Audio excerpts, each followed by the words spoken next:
Good day. Godzilla Minus One has finally been released. And I was one of the true Goji fans, and I went to see it at an early fan release a couple days ago. And I gotta say, it is by far one of the best Godzilla movies of all time. And that's not hyperbole. What is hyperbole is calling it the Dark Knight of Godzilla movies. It actually kind of earns that. So I'm gonna like front load this by saying, when I went to see it, I was expecting it to be pretty good, but I didn't know how good, and I also didn't expect the audience to literally erupt in applause. It's like everybody clapped for the movie. I haven't seen that in like a decade, ladies and gentlemen. It was like the coolest thing ever. Now, the way the movie earned that was by focusing on characters that people care about. When it comes to Godzilla movies, Godzilla is the character you care about. Pretty much, I'm not gonna say every Godzilla, but most Godzillas are kind of like slasher movies in a way. The characters are either insufferably dull or really annoying, and so you kind of root for the stompy monster to stomp on the characters. Well, here, that is not the case at all. The characters are fully developed, and you come to care about them as the movie progresses. You don't want to see them get stompied. The same is the case for any of the Godzilla rampages. You really don't want to see Godzilla smash everything up because everything's been humanized to the degree where you care about it. It's something that you think they would have done that in the other Godzilla movies. Really, the only Godzilla movie that humanized anything was the original. All the rest, just the characters are not compelling in the slightest, and half the time you don't care other than just watch Stompy Monster stomp. Here, Godzilla is this icon of dread. When he shows up on the screen, you're like, oh crap, what's he gonna do now? Because you don't want to see the characters get stompied.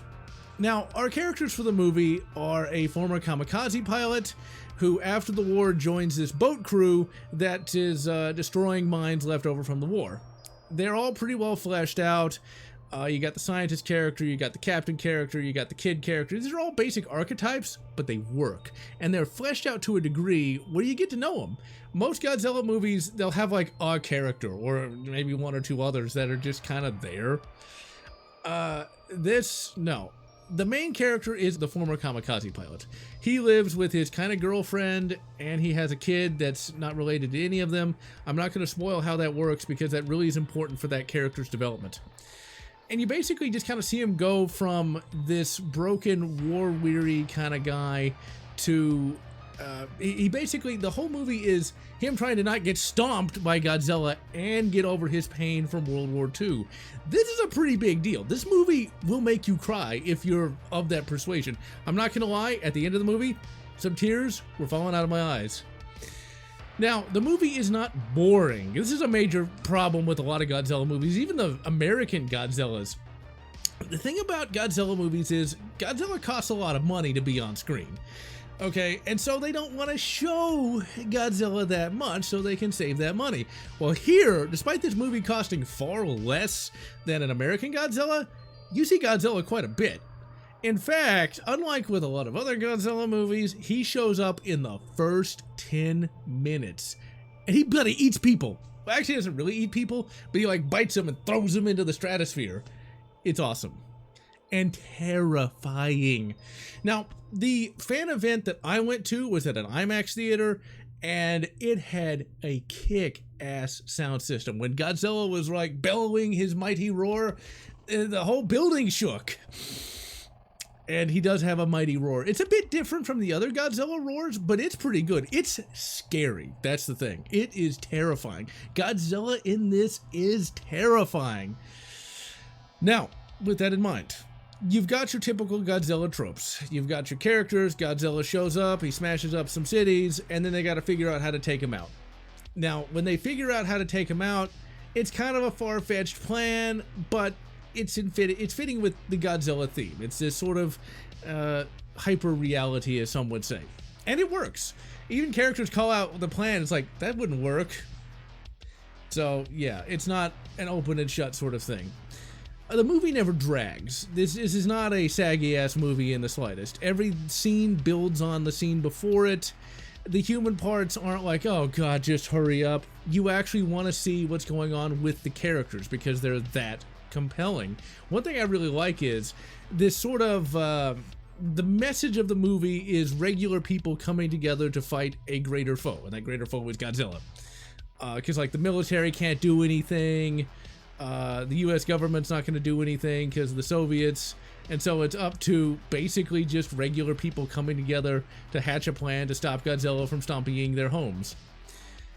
It's really quite good. I cannot say enough good things about it. If you get a chance to go see it in theaters, I highly recommend it. I recommend shelling out that extra scratch for an IMAX showing, because man, is it worth it. Seeing Godzilla up on the big screen.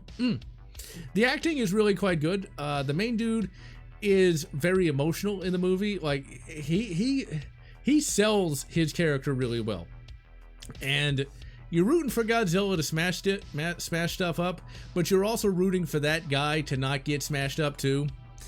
And like I said, at the end, when his character arc comes to a close, like, I was crying. I don't normally cry at movies, but I cried at that. Godzilla is treated really well. He's always the engine of destruction. He's this icon of dread. He is everything he is supposed to be. I don't have a problem with the superhero Godzilla, but I much prefer Godzilla as the engine of destruction, because that's really what he was supposed to be. Not every stomping monster needs to be a superhero. So yeah, that is the spoiler-free review of Godzilla Minus One. If you haven't seen it, go see it, and then check out the last part of this review. If you're a true Goji fan, then you've already seen it, and so now let's get to the good stuff. So the movie opens with our failed kamikaze pilot landing on Odo Island. Odo Island, of course, was seen in the first Godzilla movie in 1954, and so he's talking with the mechanics, and there's a scene where, like, one of the mechanics is like, you know, it's a good idea you didn't crash into a ship because, well, we all know where the war is going. And then, randomly, Godzilla shows up and starts, you know, he doesn't necessarily start killing everybody, but he bites this guard tower. And everybody's, like, freaking out, because Godzilla is not as big in this movie as the other Godzilla movies. See, that's a spoiler I did not want to give all those noobs. This is a smaller Godzilla, but it's kind of an interesting fact. It's kind of an interesting thing. He's smaller, but because he's more in scale with his surroundings, he seems bigger, I guess is the best way to put it. Sometimes Godzilla gets so big it becomes unbelievable, and it's like, oh yeah, it's clearly fake. Whereas this looks like something that could potentially exist. I think the square cube law would kind of screw that up, but it's close. It's on the cusp of being real. He's small enough that he can pick up an individual human up in his jaws and throw them into the stratosphere. Now, initially, all the dudes run and hide in a trench, because it's like, this is a giant monster, you know, stomping around. And one of the mechanics asks, one of the dudes on the islands, they're all mechanics trying to support the failed kamikaze pilot. And one of the mechanics is like, get in your plane and shoot him with the 20mm. Nothing can stand a 20mm. I'm not so sure there, dude. And so the failed kamikaze pilot jumps up into the plane, and like he starts shaking. I mean, I'd shake too if there was a giant, you know, I think Godzilla in this is something like 100 foot tall. He's huge, but not too huge. His hands start shaking, and he refuses to shoot. He just can't.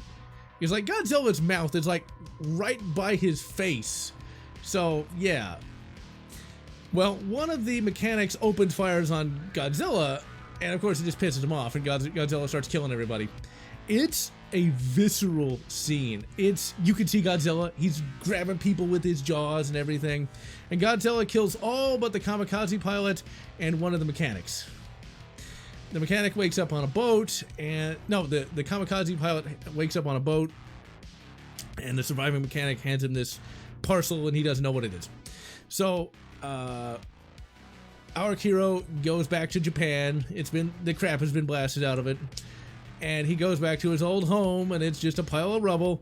There's an old woman there who says, if you'd done your duty, we wouldn't have this problem. Basically, the early part of the movie is this guy trying to get his life back together. He is standing in line for some rice, and then there's this woman that's being chased because she stole some stuff, and this woman hands him an infant. And then he just kind of, the movie just shows him kind of waiting around, you know, for the woman to come back, but she never does. He moves to leave the infant behind, but he's not a bad guy. And the movie establishes this pretty quickly because he takes the infant with him and is going to try to take care of him. And then the woman shows back up. And then he basically lets her move into his destroyed rubble. Now, some would complain about that, you know, it's like, oh, she doesn't do anything, why should she get a place to live? It's like, you know what, look, the guy wants to help, and the woman's actually not, you know, a user, and actually accepts his help, and actually gives help in return. They don't actually get together, though. So, we get some time skips, and they stay together, taking care of the kid and everything. The mean woman from the first part of the movie does help take care of the kid. Now, the mean woman is not mean because she's bad, but because she lost her kids in the war. And over the movie, she'll get nicer and nicer. And so, during this first part of the movie, we see our main hero. I can't remember their names because it's from subtitles. And I literally just saw the movie like 2 days ago. So, anyway. Our main dude gets a job on a boat finding mines that were left over from the war. It pays a lot of money, but it's dangerous. And we get some cool character moments between him and the crew of the boat. Initially, and the crew of the boat is established throughout the film. Like, we get to see them kind of grow with him. You've got like a typical, you don't actually, they're not necessarily all stereotypes, but you've got the captain dude who's kind of seen it all. You've got a scientist guy who is kind of laid back.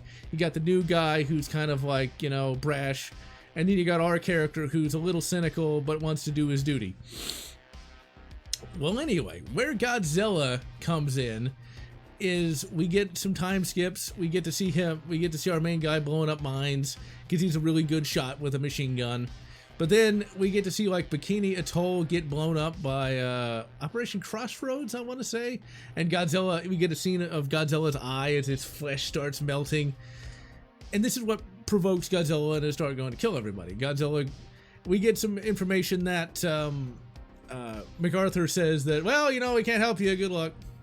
And so our dude is sent out to try to stop Godzilla a little bit. And we start to see like some ships get blown up and everything.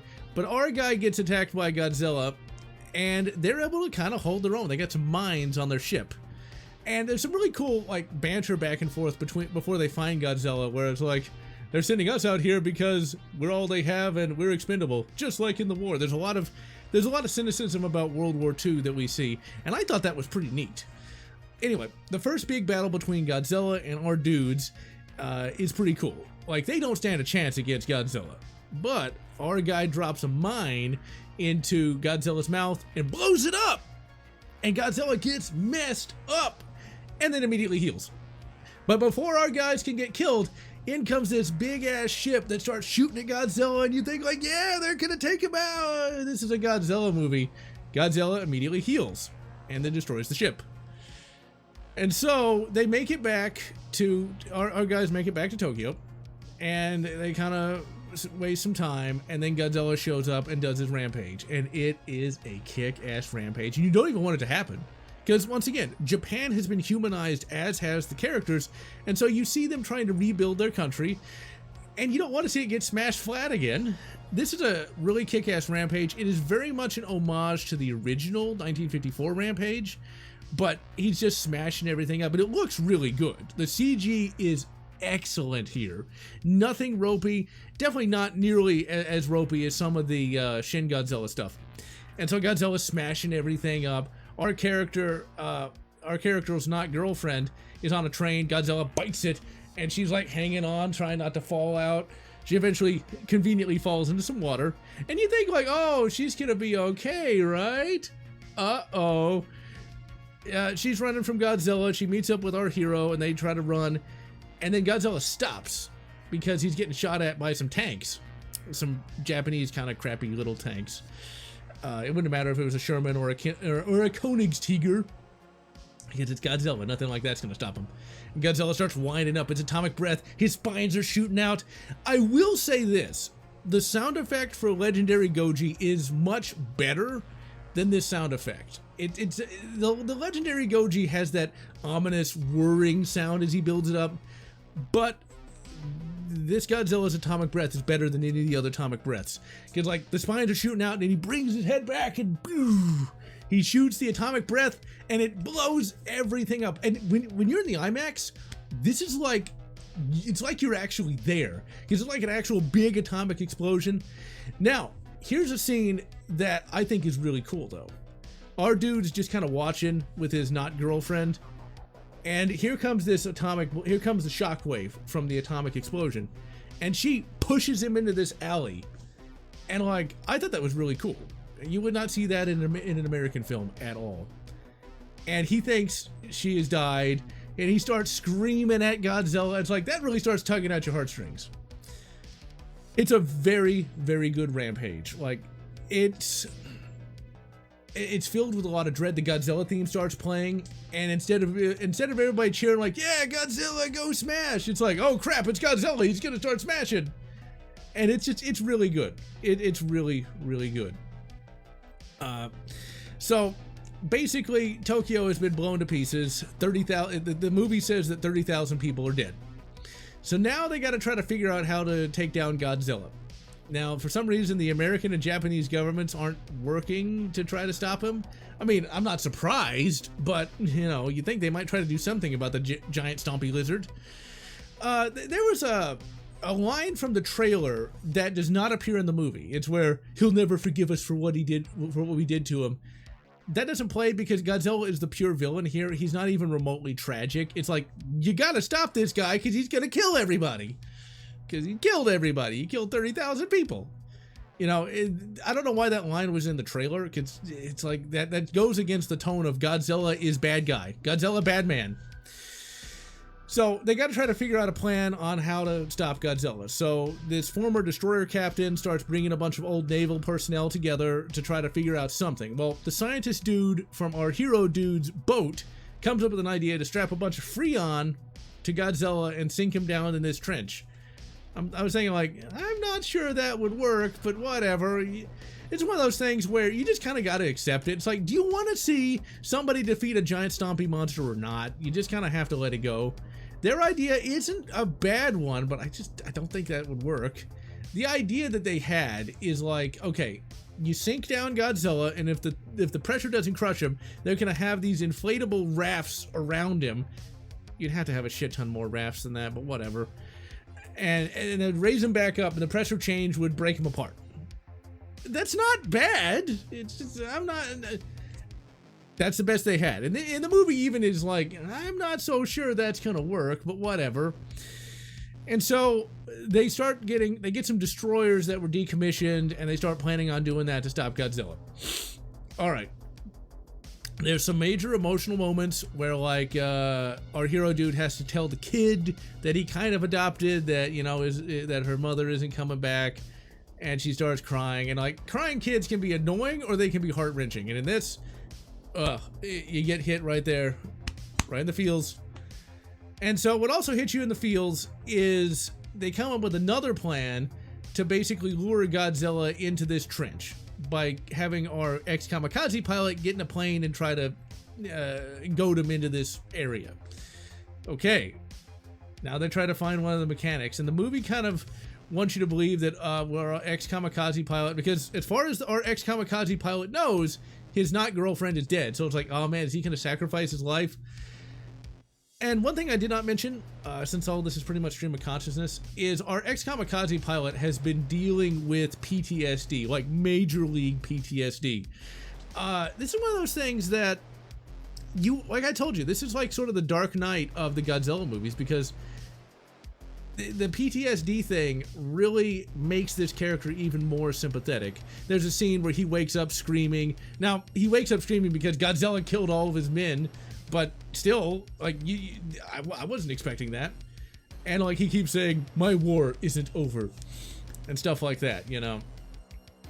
Well, anyway, our ex-kamikaze pilot gets like this super plane. I'm not sure it's historically accurate. I'd have to look it up. Initially, I thought it was one of those Oka cherry blossom kamikaze jet planes that the Japanese created like 5 of at the end of the war. Instead, this is one that's like, it's a pusher prop plane. They call it a jet plane, but where's the turbojet on that? Anyway, that's probably just a mistranslation. And so basically this plane's supposed to be super awesome, but they're all kind of decommissioned, and so they got to find a mechanic to fix the plane. And the mechanic that our hero wants to use is the mechanic from Oda Island.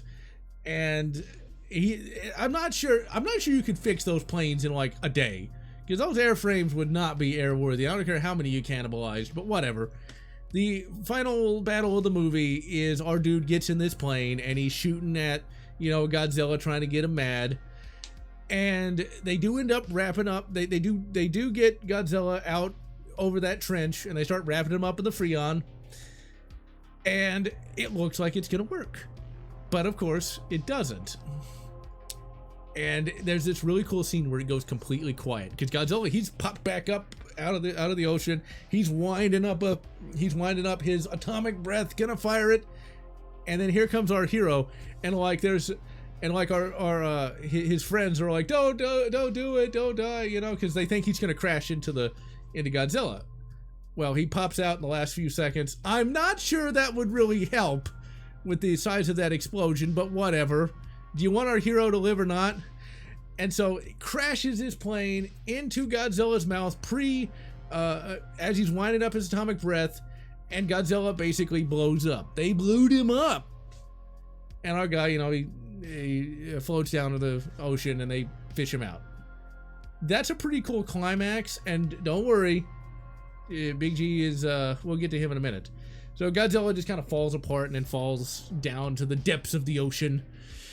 And the final scene of the movie, well, the second to last scene of the movie, has our dude learn that his not girlfriend was actually alive, and it's just him like embracing her with the kid and crying. And it's like, when that happened, man, the waterworks started with me. I'm not one to cry at a movie, but man, it was just such a, there's a documentary that Sylvester Stallone did, and there's a line from that I really like, that he says, "We're in the hope business." And it's like, yeah, I'd like a happy ending, please, in more ways than one. But anyway, massage parlors aside, the fact is, I kind of started crying at that, because like, oh, you got the girl in the end, Godzilla got blown up, and all the rest. But this is a Godzilla movie. The last scene of the movie is Godzilla. He's starting to heal back up, and the Godzilla theme plays, and then bam, crash the credits. Everybody's clapping. I'm clapping. I had such a good time watching that, especially at the IMAX. I mean, they charged an arm and a leg to go see that movie, but good God, was it good. It is, to me, the Dark Knight of Godzilla movies. It has the plot, it has the characters, it has the action. It gives you everything you want from a Godzilla movie. Is it the best Godzilla movie? It's really hard to say, because Godzilla encompasses a lot of genres. Sometimes it's a comedy, sometimes it's just a, basic stompy movie. So if you want a comedy, if you want a basic stompy movie, then Godzilla's got you covered. But for me, I'm gonna say it's one of my favorite Godzilla movies. One of the things about this movie is it is in the hope business. It raises the threat, it gives you a loss, but then it gives you happiness at the end of the movie. And this is a movie I'm going to watch a lot over the years, because it is entertaining. It's cinematic art, essentially. What makes a great movie is the characters. People love Star Wars not because, of the pew-pews. It's Han Solo, it's Chewbacca, and also the Luke Skywalker guy. He's cool, I guess, but hand the man. People love, like, Ellen Ripley. People go to see Alien not necessarily for, the xenomorph, but also for her and how she deals with all the problems. This Godzilla movie introduces characters that you care about and gives you a plot that is compelling from start to finish. This is art. I'm not going to call the legendary Goji content, because it has a little better, it's a little better than that, but like a lot of movies are just content. You watch them and forget them. Whereas this, you don't watch this and forget it. This is something I definitely plan on getting physical media if it's available, just to kind of have in my collection. This is the third Godzilla movie I've seen in theaters, and by far it's the best. I liked Shin Godzilla. I liked it a lot, but this blows Shin Godzilla way out of the water. Shin Godzilla had a lot of problems with its pacing, whereas this did not. The other Godzilla movie I saw in theaters was the first legendary Goji movie. from 2014, that was a saggy ass movie. I mean, that was just a saggy ass movie. There were some good parts in it, but man, that movie sagged, and sagged bad. In fact, pretty much all the Legendary movies kind of have some saggy parts to them. Even King of Monsters and Godzilla vs. Kong, the Scooby Gang in that was just so boring and annoying. But anyway, those movies are perfectly fine. I like, you know, Truckee and Monkey and all the rest. But at the end of the day, Godzilla Minus One is a +1 in my book. I don't think you could sequelize this. I think the thing about Japan has done this on a few occasions where they'll have like a Godzilla series, you know, like the Heisei series kind of progresses from one to the next, and then you had the Millennium series where it was just kind of they were all like sequels to the first movie, and then now we've just had Godzilla movies that are completely unconnected. And I don't know if you could sequelize Minus One. I don't think you should. I think just ending it, bam, hero gets the girl at the end and a potential for Godzilla to come back. Because, like, do we really want to see these characters come back and kind of undo what we did in this movie? I don't think so. I like where Godzilla is going. Now, as far as I know, Toho has made a few other Godzilla movies that are unconnected to this one. I think there's a Godzilla vs. Megalon remake, and I think there's one other, but I can't remember what it's called now. But really, Godzilla Minus One is an excellent character drama. It gets the Godzilla right, it gets the characters right, and I cannot recommend it enough. And so, I am GeneralLotz, and I'm gonna wish you good. Go, go, Godzilla! Or whatever makes you happy. If you enjoyed this video, please consider subscribing, and please consider leaving a like or a comment, as the algorithm desires your soul. And I want to thank all those fans who have supported this channel, both past and present.